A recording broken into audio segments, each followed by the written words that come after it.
ஹீரோட குடும்பத்துல பல தலைமுறையா ஒரு சாபம் ஒண்ணு இருக்கு. அந்த குடும்பத்துல இருக்க ஆம்பளைங்களுக்கு பைத்தியம் புடிச்சிட்டே வரும். ஒரு ஜெனரேஷன்ல இறந்துட்டாங்கன்னா, அடுத்த ஜெனரேஷனுக்கு மாறிடும்னு சொல்லி. அவங்க குடும்பத்துல அவங்க ஒய்ஃப் இருக்காங்க. அவங்க 2 பசங்க இருக்காங்க. ஒரு தங்கச்சி, ஒரு தம்பி.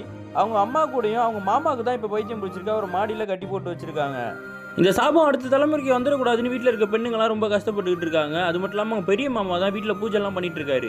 அவங்க தம்பியோ சரியான நாத்திங்க. அவனுக்கு இந்த விஷயம்லாம் சுத்தமா பிடிக்கல. எப்பயுமே எதிர்த்து பேசிக்கிட்டே இருக்கான். இந்த சாப மேட்டர்னாலேயே அவங்க தங்கச்சிக்கு கல்யாணம் ஆகாம தள்ளி போய்க்கிட்டே இருக்கு. ஹீரோ என்னதான் ஸ்கூல் டீச்சரா இருந்தாலும் இந்த சாப மேட்டர் மட்டும் நம்பிக்கிட்டே இருக்காரு. மாடியில இருக்க அவங்க சின்ன மாமா கால்ல இருக்க செயினை வந்து போட்டு இழுத்துக்கிட்டு இருக்கும் போது இவர் போய் கஷ்டப்படாதீங்கன்னு சொல்லிக்கிட்டு இருக்காரு. ஒரு நாள் அந்த அவளோட தங்கச்சி வந்து அந்த ரூமை க்ளீன் பண்ணிட்டு இருக்கும்போது மாமாட்ட சொல்றா, எனக்கு வந்து பொண்ணு பார்க்கறதுக்காக வராங்க, சீக்கிரமா கல்யாணம் முடிஞ்சு எல்லாமே சரியாயிரும்னு சொல்லி. மாப்பிள்ளை வீட்டுக்காரங்களும் இந்த பொண்ணு பார்க்க வரவன்னு சொல்லிட்டு கடைசியில் இந்த வீட்டில் இருக்க சாபத்தை தெரிஞ்சுக்கிட்டு இந்த வீட்டில் பொண்ணு எடுக்கக்கூடாதுன்னு சொல்லிட்டு போயிடுறாங்க. இந்த பொண்ணு ரொம்ப கஷ்டப்பட்டுட்டு இருக்கா. குடும்பத்தில் இருக்க எல்லாரும் ஃபீல் பண்ணுறாங்க. மாடியில் இருக்காங்க சின்ன மாமாவோ நைட்டு வந்து பாட்டு பாடணும்னு சொல்லி ரொம்ப ஃபீல் பண்ணுறாரு. ஹீரோ போய் செயின் அவுத்து விட்டதுக்கப்புறம் ஒரு மிருதங்கத்தை எடுத்து உட்காந்துக்கிட்டு பாட்டு பாட ஆரம்பிக்கிறாரு.